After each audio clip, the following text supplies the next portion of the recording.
안녕하세요. 경쌤입니다. 오랜만에 업데이트를 해드리는데요.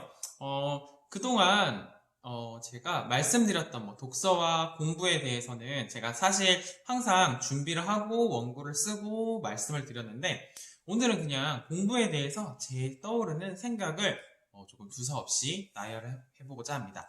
우선 아이들이 공부를 왜 해야 될까라는 거에 대한 좀 의문이 생겼어요. 아이들은 공부를 왜 해야 할까요?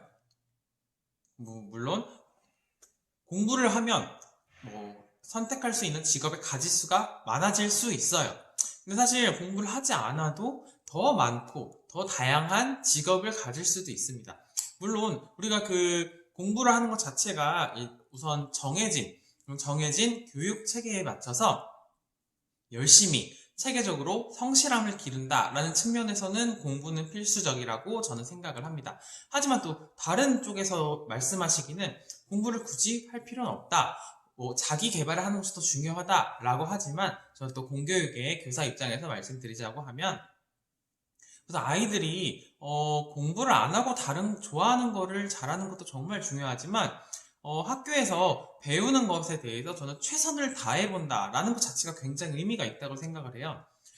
왜냐면 아이들이 정말 사실 하고 싶은 게 있고 하고 싶지 않은 것도 있어요, 사실. 근데 이것도 해보고 저것도 해보는 과정을 통해서 저는 성숙해진다라고 생각을 하고 있거든요. 그렇기 때문에 정말 아이들 색칠하기, 책 읽기, 수학 문제 풀기, 어떤 거든지 리코더 불기 분명히 싫어하고 안 좋아하는 영역이 분명히 있습니다. 하지만 싫어한다고 안 하다 보면 그 싫어하는 영역이 점점 커지고 하나를 싫어하다 보면 두 개, 세 개, 네 개 싫어하게 되는 건 정말 순식간입니다. 그렇기 때문에 싫어하는 걸 억지로 시키실 필요까지는 없지만 싫어하는 영역에 있어서 그게 퍼지지 않게끔 최대한 좀 이렇게 관심을 가져주시는 게 중요합니다. 예를 들어 아이가 수학 문제 정말 푸는 걸 싫어하는데 그거를 정말 그냥 수학 문제 그래 수학 안 해도 괜찮아 라고 생각하실 수도 있어요. 나중에 잘하겠지. 근데 사실 나중에 잘하는 아이들은 정말 극소수예요. 정말. 왜냐면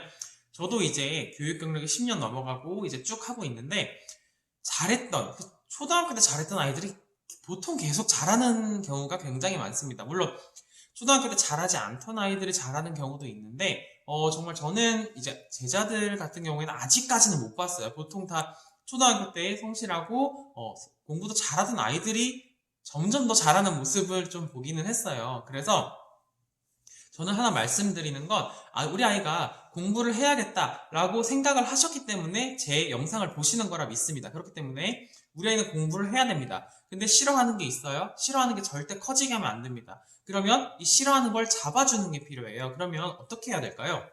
만약 아이가 수학을 정말 싫어합니다. 그러면 수학 학원 억지로 보낼까요? 집에서 풀어줘야 되나요? 아니면 학습지를 해야 되나요?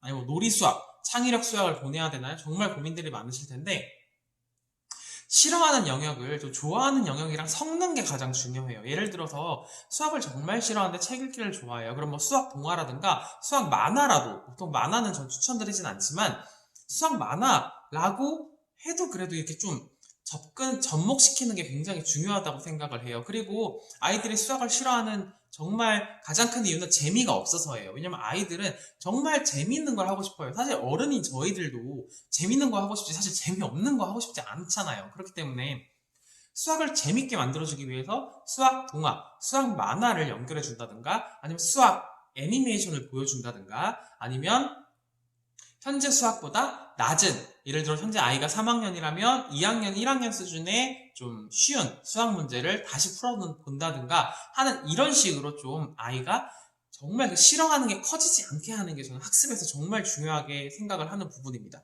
아이들이 고학년 아이들이 역사를 싫어하는 아이들이 정말 많아요. 근데 역사를 싫어하는 건 저 싫어할 수 있습니다. 근데 역사를 한 번 싫어하다 보면 역사 싫어하다 보면 사실 역사랑 같이 나오는 일반 사회도 크게 재밌지 않을 수가 있어요. 왜냐면 역사책, 사회책 자체가 재미없을 수 있어요. 그렇기 때문에 아이가 싫어하는 분야를 꽁꽁 묶어주셔야 됩니다. 역사, 마찬가지로 역사 싫어한다? 그러면 역사책, 다양한 역사, 애니메이션, 역사 체험을 간다든가 여러 가지 꼭 해보시길 바랍니다. 우리 아이가 정말 싫어하는 걸 키워주지 않는 게 저는 가장 첫 번째 중요하다고 생각을 하고요. 두 번째는 잘하는 걸 더 잘하게 해줘야 됩니다. 즉 어떤 이야기냐면 아이가 마찬가지로 책 읽기, 말하기, 글쓰기 같은 국어 능력이 정말 뛰어나요. 물론 이거 다 뛰어나기는 쉽지 않아요. 근데 만약에 아이가 글쓰기 능력이 정말 뛰어나다 라고 말씀을 하시는 분들이 계세요. 그러면 우리 아이 글쓰기 능력을 더 키워주셔야 됩니다. 그래서 우리 아이가 잘하는 그 능력을 더 키워주기 위해 글쓰기를 국어 글쓰기, 뭐 동시 글쓰기, 소설 글쓰기, 뭐 기사문 쓰기 등등 글쓰기 영역이 굉장히 많잖아요. 근데 보통은 일기 쓰기로 접근하시는 게 가장 좋은데 고학년 같은 경우에는 책을 읽고 그 독서록 비슷하게 독후 일기 쪽으로 접근하시는 게 좋거든요. 근데 만약에 우리 아이가 이게 글쓰기를 정말 좋아하고 책 읽기도 잘하는데 글쓰기 말씀드릴게요. 글쓰기를 정말 잘하는데 수학을 안 좋아한다. 그러면 수학에서 배운 내용을 글로 써보는 것도 굉장히 좋아요. 제가 그 예전에 가르쳤던 아이들 중에 몇 명 아이들이 국어는 정말 좋은데 수학을 정말 싫어하는 아이들이 많았어요. 그런 아이들 같은 경우에는 저는 글쓰기로 꼭 수학을 접목시켜 봤어요. 제가 어떻게 저는 접근을 했었냐면 아이들이 글쓰기를 좋아하기 때문에 수학 문장제 문제 있잖아요. 그럼 문제를 좀 단순한 방법이긴 하지만 문장제 문제를 그대로 써보게 했습니다. 예를 들어서 뭐 사과가 4개 있고 파인애플이 3개 있습니다. 다 해서 몇 개일까요? 라는 문제를 그냥 공책에 그대로 쓰게 했어요.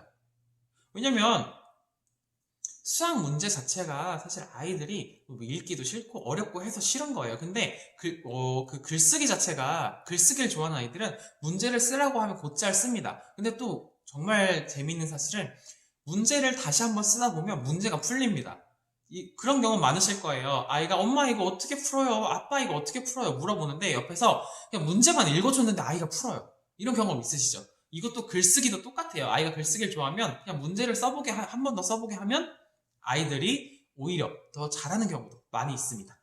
그래서 저는 우선 오늘 첫 번째 싫어하는 걸 커지지 않게 해주세요. 그리고 두 번째 잘하는 걸 더 극대화시켜주세요 했는데 이거는 그 가드너의 다중지능 이론에 기반해서 말씀드린 거예요. 다중지능 이론이란 아이가 잘하는 영역은 정말 다양합니다. 근데 그 아이가 잘하는 영역과 좀 싫어하는 영역, 못하는 영역을 접목시키면 아이의 전체적인 지능이 개발된다는 뜻이에요. 그렇기 때문에 이제 우리 아이들이 얼만큼 어디 부분을, 어떤 영역을 잘하는지 좀 아실 거라 믿습니다. 그렇기 때문에 우리 아이가 잘하는 영역을 못하는 영역과 싫어하는 영역과 접목해서 한번 가정에서 지도를 해보시면 좋을 것 같고요. 만약 가정에서 지도가 힘드시면 다른 기타 도움을 받으시는 것도 좋을 것 같습니다.